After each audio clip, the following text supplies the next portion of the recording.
أعوذ بالله من الشيطان الرجيم بسم الله الرحمن الرحيم الحمد لله رب العالمين الصلاة والسلام على أشرف الأنبياء والمرسلين خاتم النبيين أبي القاسم محمد وأهل بيته الطيبين الطاهرين المعصومين الذين أذهب الله عنهم الرجس وطهرهم تطهيرا أما بعد فقد قال الله تبارك وتعالى وقوله الحق وهو أصدق القائلين بسم الله الرحمن الرحيم الذين ينفقون في السراء والضراء والكاظمين الغيظ والعافين عن الناس والله يحب المحسنين صلوات على محمد وآل محمد.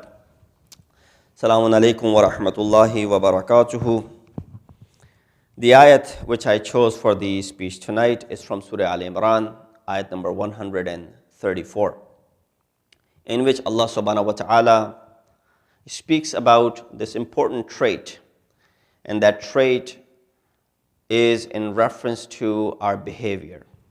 And the reason I chose this ayat is because we are first and foremost commemorating the shahadat of our seventh Imam, Imam Musa al-Kazim alayhi salatu wasalam. His shahadat, which takes place on this 25th day of Rajab in the year 183. And his wiladat is in the year 128. Imam alayhi salatu wasalam, his reign of imamat was rather longer than the other imams, especially the ones that came after him. But he went through the cruel rulership and the tyrant rulers of the Abbasid empires that stood in front of Imam, who initially had come to power to give the right back to Ahlul Bayt. But what we saw was their initial plot from the very beginning.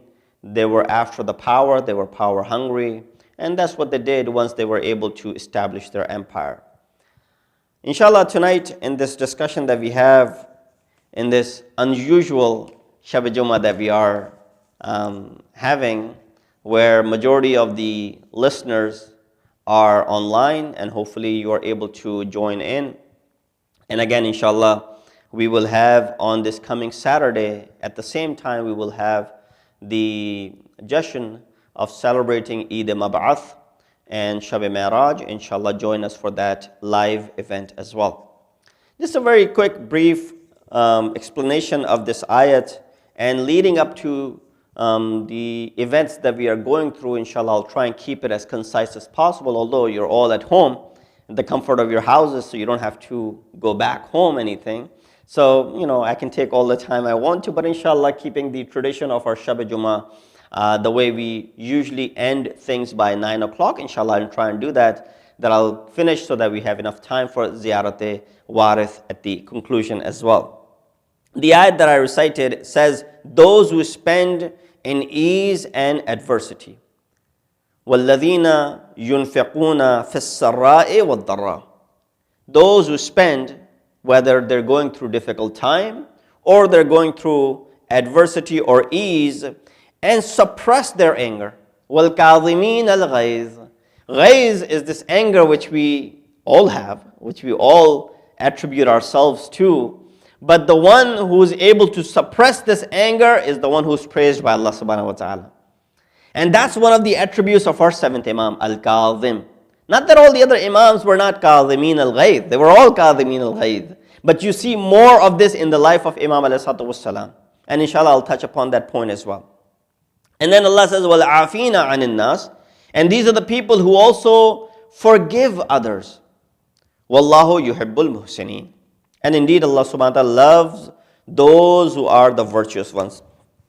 We find that these are the ayyam, and tonight at around 11:49 and 37 seconds will be the time of Tahweel Sal, which is, the beginning of the spring, and Nowruz, as we celebrate. And many of our brothers from the Persian culture, they celebrate it more than we do. And there's some amal that are associated, although many of these amal may not be directly associated with the imams, but there's no harm in praying and those amal that are mentioned. So with that said, all of these things are happening, and You have the spring coming up, you have Nowruz coming up, you have the time of Tahweel in the next few hours, and people are getting ready to perform certain amal. And then this month of Rajab, and then the next month, which is the month of Sha'ban, so many salat, so many prayers, so many namaz that are mentioned every night of the month of Rajab, every night of the month of Sha'ban. There's specific prayers that are associated. And then the entire month of Ramadan, we all know the benefits of the ibadat that are associated. But imagine if you perform all of those ibadat, you get number one rank and the highest grade when it comes to all of these ibadat. But you lack in these characteristics which Allah subhanahu wa ta'ala is counting in this ayat of Surah Al-Imran 134. That alladhina yunfiquna fi as-sarra wad-darra. Those who spend in ease and in adversity. وَالْكَاظِمِينَ الْغَيْظِ. Those who suppress their angers. وَالْعَافِينَ عَنِ النَّاسِ. And those who forgive the people. We don't have these attributes regardless of how many ibadat we are performing.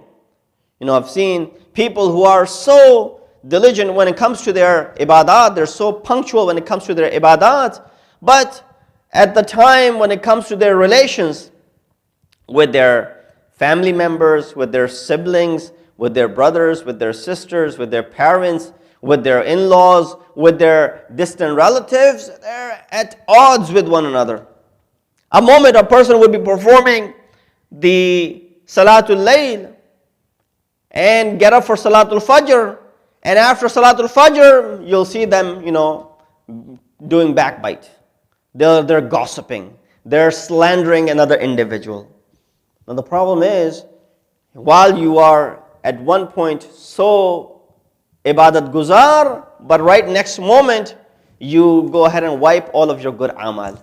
So this is where we need to draw a balance. I'm not saying that all of the people are like that. But if you are doing this ibadat, one of the purpose of this ibadat and this salat is what? This ayat is recited so much redundantly. That inna salata tanha anil fahsha wal munkar. Salat keeps you away from what? Fahsha, indecency, wal munkar, and evil. But we still see fahsha and munkar in us. Then how good is this salat? So we are going through, this difficult time in our lives. Every one of us will acknowledge the fact that, this virus, how it has affected each and every single one of us. How it has affected so many people around the globe. So many countries are affected by it. So many powerful people in the world are affected by it. So many economies are crashing. The entire world is down to their knees because of this virus that is, this pandemic that they call it. But we see that Allah subhanahu wa ta'ala has mentioned this in Quran. Again, in Surah Al-Imran 122, Allah says, وَنَبْلُوكُمْ بِالشَّرِّ وَالْخَيْرِ فِتْنَةً. That indeed we will test you with khair, with good, وَبِالشَّرِّ, with evil. And both of these, good and bad, will be what? Fitna for you. They will be a test for you. So here we understand, we thought only those calamities were a test for us. Allah says no. Even the good that reaches you is also a test for you. That when you are getting your paycheck on time, it's a test for you. When you're getting in abundance, it's a test for you. When you have children, it's a test for you. When everything is provided for you, it's a test for you. And the moment all of these things are taken away from you one by one, as is the case right now, it's also a test for you. It's your wrong interpretation. Don't make a wrong interpretation of what's happening in the globe and you address it in that way. Remember Surah Fajr, that these people who were so advanced in their time, Qawm Fir'aun and Thamud, Wa'ad, and all of these that are mentioned in Surah. When Allah subhanahu wa ta'ala gave them, they said, Akramani, that indeed my Lord has honored me. And the moment Allah took everything away from them, they said what? Indeed my Lord, Ahanan, disgraced me. That's our interpretation. The moment we receive, we say, oh, God is pleased with me, so, he's bestowing goods upon me. And the moment he takes it away, we say, well, he's disgraced me. That's your tahleel. That's your interpretation. Well, Allah subhanahu wa ta'ala has created both good and evil for you as what? As a test for you. So sometimes we are tested all these years that you never face any tribulation of this extent. I think many of us would say, those who are in my age frame, they will say, well, we've never seen any pandemic like this. We've seen, many wars that have taken place, but those wars were limited to a certain place in the world. Whether it was taking place in, Middle East, whether it was taking place in, Far East, whether it was taking place in another continent, or even if it was taking place within the country that I live in, it wasn't directly affecting me.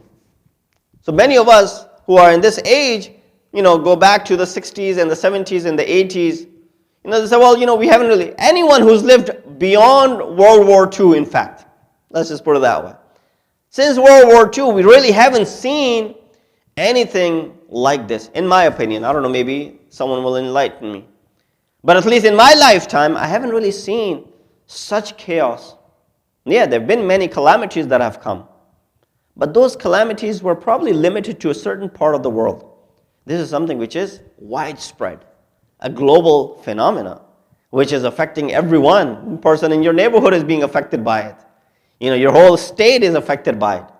And it's the first time in this country that I've heard there's actually a curfew. After 8 p.m., there's a curfew. For all the unnecessary things are shut down. This is for the first time. I don't think I've ever witnessed that. Maybe something like this happened after 9/11. But again, 9/11 took place in New York, which was a big tragedy. But the people living in the West Coast, their lives were not that affected as the lives of those who lived in the tri-state area. So these calamities did happen. Well, again, that was man-made, but there are different categories of that as well. So make sure that we do the right interpretation. There's a lot of blame game. That it's happening because of this. It is happening because of our amal. It's happening because so-and-so did this. We do this at a smaller level as well. We blame each other for certain things that have happened. I don't want to take the blame for something that has happened. Right away, I'm going to put it on to someone else. Have you ever seen the kids are playing in a room and something breaks? You walk into the room and you say, who did it? Nobody wants to take the blame. He did it, he did it, he did it. They're all doing this. Guess what? We do the same thing when we get older. That none of us want to take the blame for something that has happened and that we may have caused. But then we start blaming others. They beautifully said in Quran, يَقُولُ الَّذِينَ اسْتُضْعِفُوا لِلَّذِينَ اسْتَكْبَرُوا. The oppressed amongst them will say to the oppressors on the day of judgment, in Qiyamah, this is the manzar and the scenery of Qiyamah. In Qiyamah, those who are oppressed, those who are mazloom in this world, they will be saying, complaining to those who oppress them. So, tashbih bila mushabba. I'll give example. The oppressor of the time. And let's go back to the time of Imam alayhi salatu wasalam. You have Harun al-Rashid, who is the oppressor of the time. The common folks at that time, they will say, well, Harun Rashid was the reason we did not remain Shia, we could not practice our deen, for example. That's one example. Or today, we could say that the same Yazid of the time that exists. If we were to go ahead tomorrow in the day of judgment, blame as oppressed, and pointing out these are the oppressors, Saddam Hussein, for example, so-and-so, for example, so-and-so, for example, they are the oppressors, they oppressed us. The ayat of Quran says, the oppressed among them will say to the oppressors, had it not been for you, we would have certainly been believers. It was you who made us not believe. If it wasn't for you, we would have brought Iman. We would have continued on praying, we would have continued on following the faithful religion. The very next ayah says, قَالَ الَّذِينَ اسْتَكْبَرُوا لِلَّذِينَ اسْتُضْعِفُوا أَنَّحْنُ صَدَدْنَاكُمْ عَنِ الْهُدَى بَعْدَ إِذْ جَاءَكُمْ. The suppressing ones will say to the oppressed ones. This is a conversation happening in Quran. Surah Sabah, ayat number 31, ayat number 32. So the first 31 ayah says, those who are mazloom, they'll say, well, it was because of these zalimeen, all of these people, that we could not practice our faith.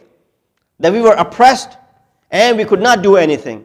The very next ayah, the oppressors are speaking. They say what? The suppressing ones will say to the oppressed ones, did we prevent you from having guidance after it had come to you? Guidance was there. You're blaming us for stopping you? Same thing Shaitan will say. You yourselves were criminals. We weren't the reasons you became criminal. You yourselves were criminals. On the Day of Judgment, we will also be blaming Shaitan. Oh Allah, it was Shaitan who caused us to go astray. It was Shaitan who did this. There's an ayat in Quran, Shaitan will say, فَلَا تَلُومُونِي لُومُوا أَنفُسَكُمْ. Don't blame me. Blame yourselves for what you did. Yeah, I called you towards myself. I was deceiving you. But Allah was also guiding you. While there was a Shaitan, there was a guide as well in this world. And that's the belief in the Hujjat of Allah subhanahu wa ta'ala, Imam of our time. While there was a misguidance, there was guidance there as well. Why did you listen and say labbaik to my call? When Shaitan called us, we said labbaik. But when Allah subhanahu wa ta'ala called us, we did not respond to Allah subhanahu wa ta'ala. So, let's not see what the government is doing, or they're failing to take care of us, or there may be negligence here and there, but make sure that we all are able to play our part. Someone said in the Battle of Uhud, Mata Muhammad, Prophet died. Even if that was true, although it was a rumor. There are a lot of rumors that are flying around these days as well, especially in social media. You find this rumor. Ayatollah Sistani, Ayatollah Khamenei, they have said to recite this dua. Yes, there is. Ayatollah Khamenei actually did say recite dua number 7 of Sayf as-Sajjadiyah in these days. That was associated with him, and he did say that. That was the official statement that came out. And that dua is appropriate for these ayyam. But recite this ayat, or recite this surah, for example, Ayatollah Sistani. Now everybody's posting this, sending left and right. And then people are questioning, Maulana, should we recite this? Do we have to recite this? What if I don't recite it? Am I going against the hukum of the marja of the time? No, he's not making it wajib upon you. It's good to recite the ayat of Quran, no doubt about that. But this disinformation, sharing this thing where there's no authenticity. So there was a rumor after the Battle of Uhud, or during the Battle of Uhud, Mata Muhammad, someone said, Prophet is dead. Even if he was dead, what happened after someone said this rumor? This was a rumor, because it created what? Chaos. Right away the Muslims, what did they start doing? They started fleeing. Someone said, well, our leader has died. What do you do in a battlefield when a leader dies? You run. So they started running. They said, no, this was just a rumor. This was a rumor to create this chaos amongst you. Even if this was true, if Prophet had died, let's say that was true, although it didn't happen. Still the successor of the Prophet is there. The deen is still there. Allah is still there. So what if Prophet died? Prophet will die one day, but is this how you're going to react when Prophet actually dies?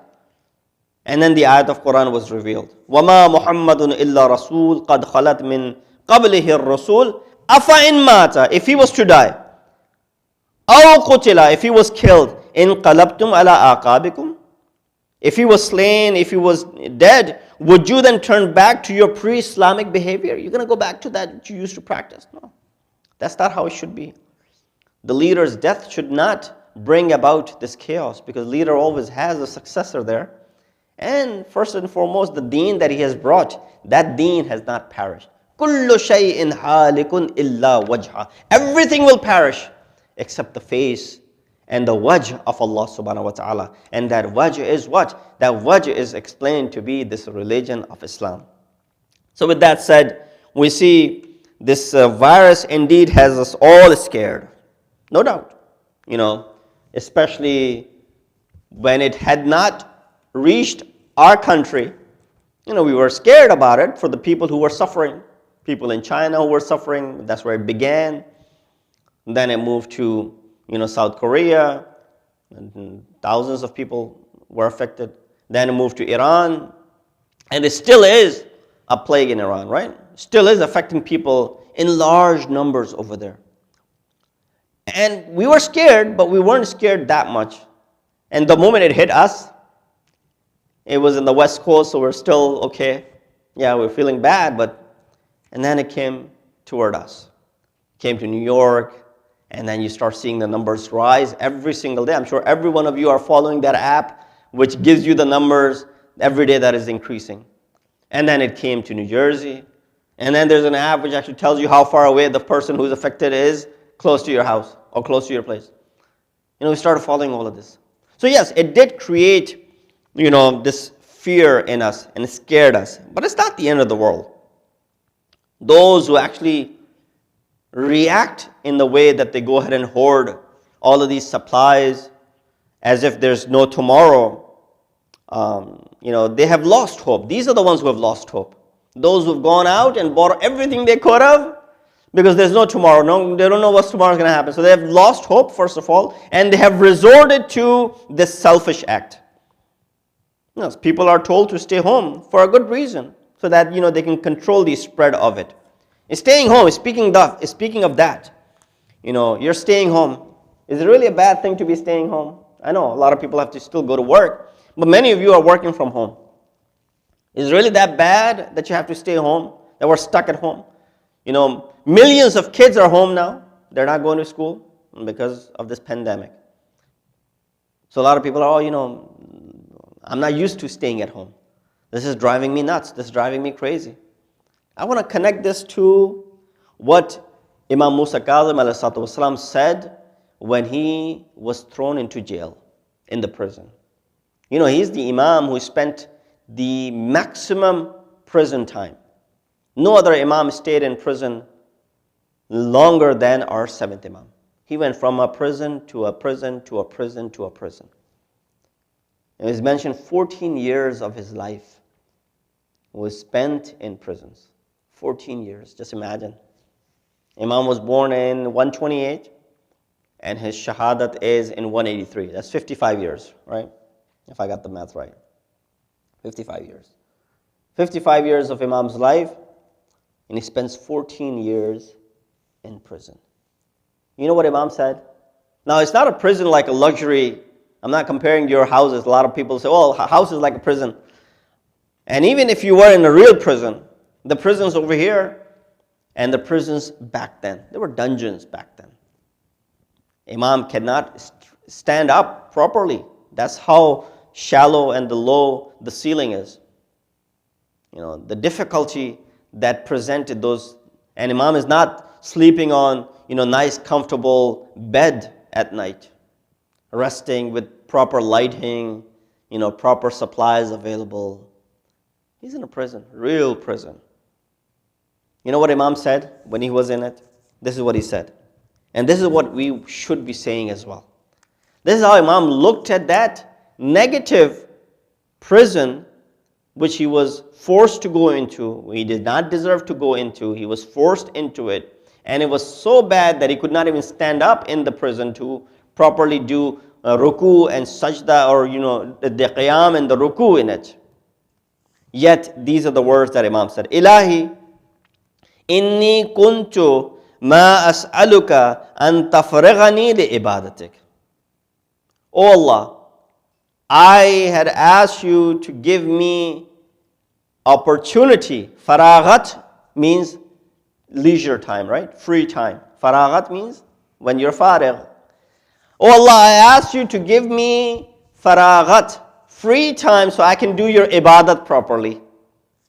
I asked because I was so occupied with the duties that I have as Imam, running the affairs of the Muslimin in general, plus being in the eyes of the people as well as the tyrant rulers. So many things that Imam was doing. Plus his personal livelihood, how he was running that as well. Full-time job, all of those things that Imam is doing. He said, Ilahi inni kuntu ma as'aluka an tafrighani li ibadatik.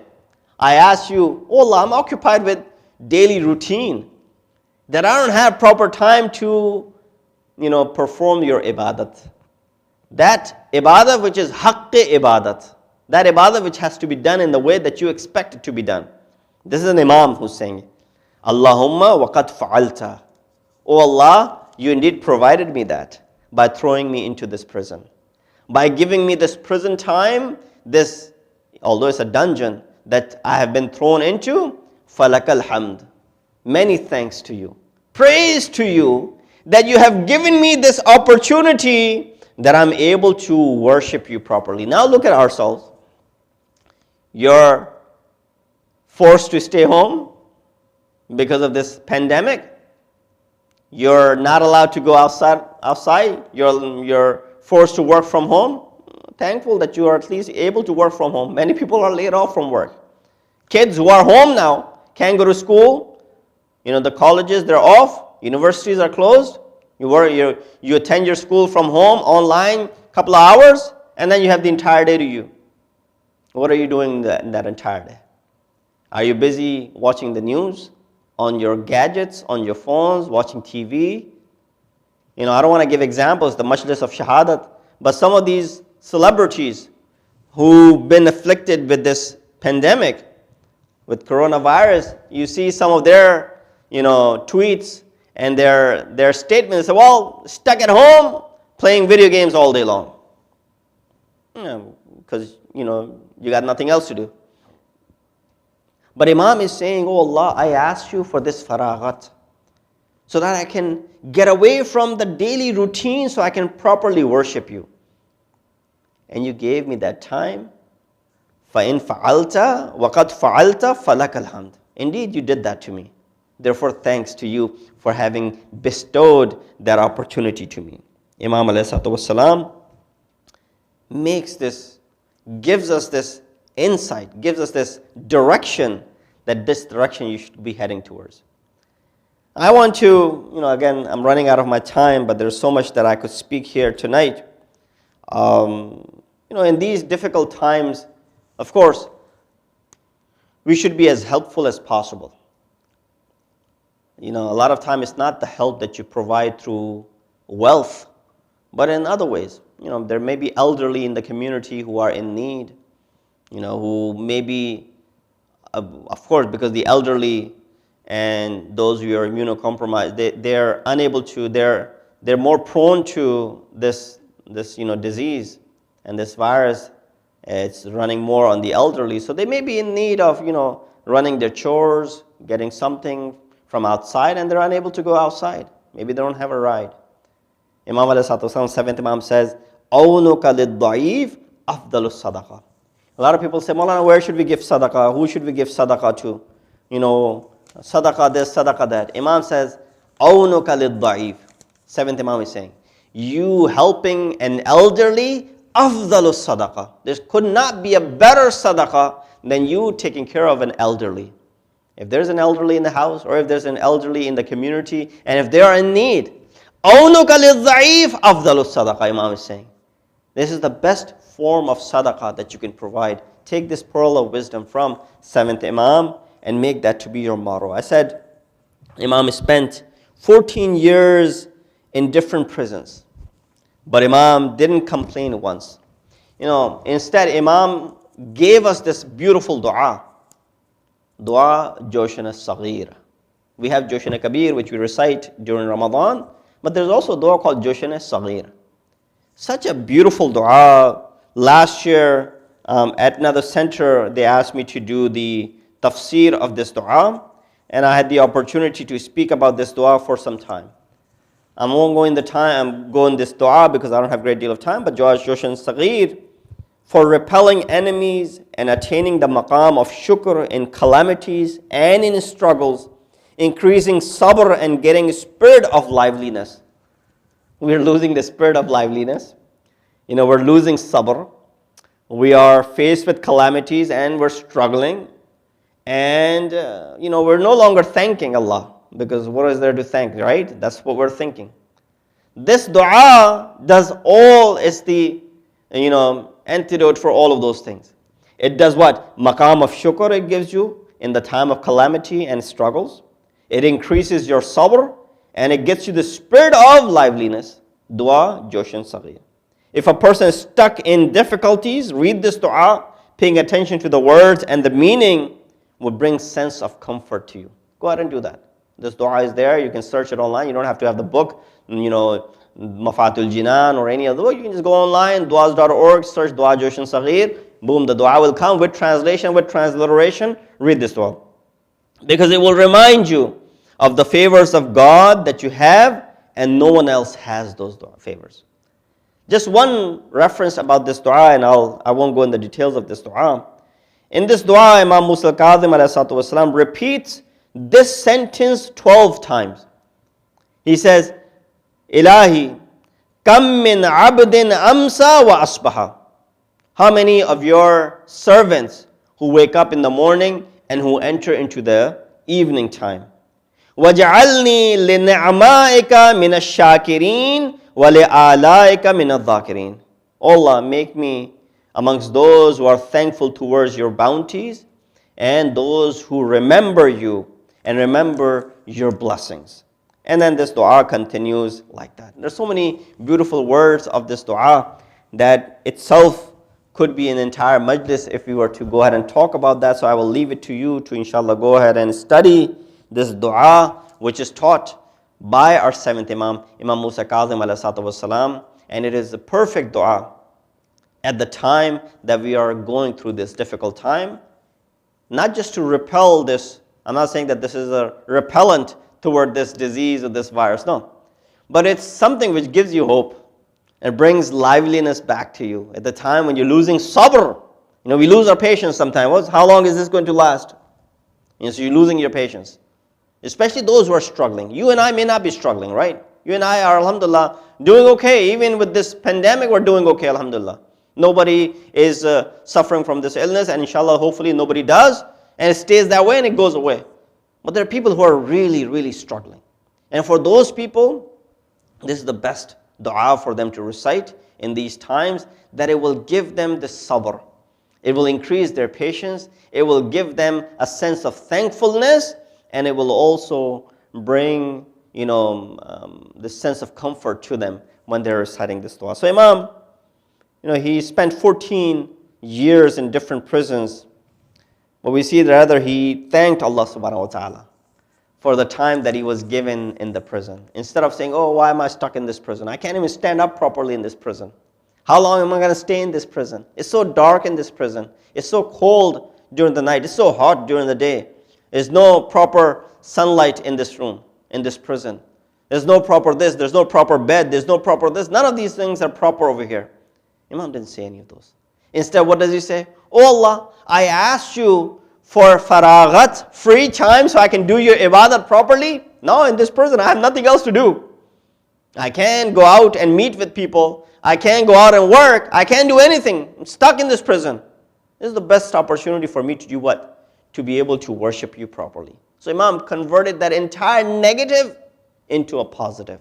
That yes, I'm spending my time. And this was, something which was the testimony was given by all of these people. In Basra, for example, Isa ibn Ja'far, who was, who said, based on these people who were surrounding Imam, that when he was thrown into the prison, he said, all we saw this Imam was in sajda. He was constantly prostrating, and he was constantly making munajat, and he was making dua. He said, I don't want to keep him in my prison. Take him away somewhere else. That's what he said to the ruler of the time. Then Imam was, put into the jail of Fadl ibn Rabi in Baghdad. He said the same thing. He said all I saw him, majhul bi ibadat. He was always worshipping. I did not see him, do anything other than that. I did not see him create a commotion. None of those things. All I saw was that he was so silent and he was just doing his ibadat, minding his own business. Then in Fadl ibn Yahya, Imam was transferred to his prison. He said that he was so impressed with Imam, he brought Imam to his house. He said, Imam, I don't want you to be doing ibadat over here. This guy was hired to do what? To be strict with Imam. But he was so impressed with Imam's ibadat that he said, I don't want you to be doing ibadat in this dungeon right here. Come to my house and go ahead and worship in the open air. People of the ruler, they complained against him. Imam was taken from that prison as well. Then finally, Imam was thrown into the prison of Sindhi ibn Shahik, who was, told to keep Imam in difficulty and to throw as much masaib on Imam as possible. And he did just that. He made sure that Imam ﷺ struggled all his stay in that prison. And he is actually the person who's responsible for poisoning Imam through, of course, Harun al-Rashid. His commands were there, and Imam was given this poison with which the body of Imam started feeling, how a body would feel after it had been poisoned. And to show the world that we are not responsible for the shahadat of Musa al-Kazim, they bring the jasad and the body of Imam outside of the prison and they put it on to this bridge.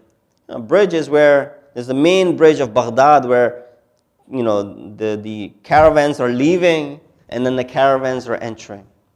I heard in someone reciting that when the caravans that were getting ready to leave and the caravans that were entering into the city, they come to the middle, the animals stop moving forward because they saw that there was a janazah laying in the middle of the bridge. They got off from their own savari, they came and they saw this body that was laying there. It is mentioned one of the uncles of Harun was actually Suleiman. He was the one who actually came up close. And then, of course, with Ijaz, our 8th Imam, he comes and he performs the last rituals of Imam ﷺ. Imam spent 14 years in prison. It's a long, long time. Again, bear in mind, our 4th Imam, when he said, what was the most difficult time that went about you? Imam did not mention the struggles of Karbala. He did not mention the struggles of Kufa. He did not mention the struggles of anywhere except Sham.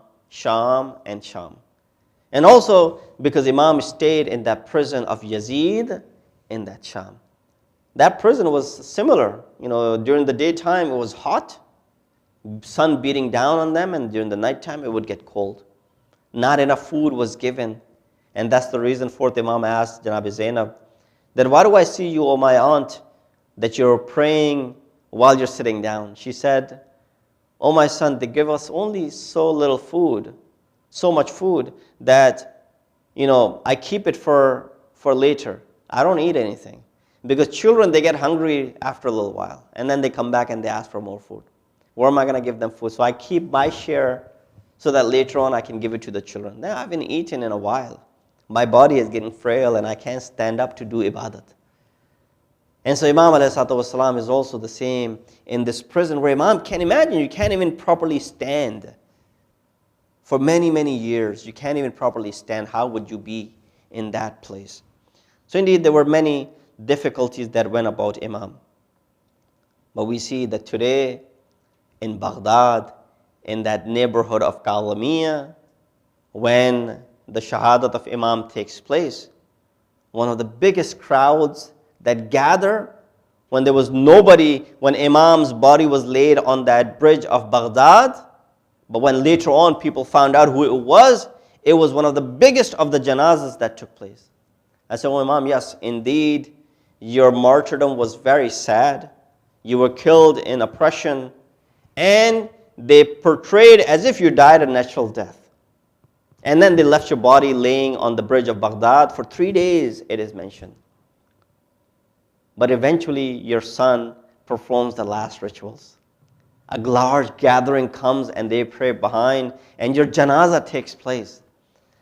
But you come to Karbala, Imam Hussein ibn Ali, his son is there, not too far away, he's in the tent. In fact, the tent that have been burned down, Imam is not too far away from where his father has come down on the ground and he's been martyred.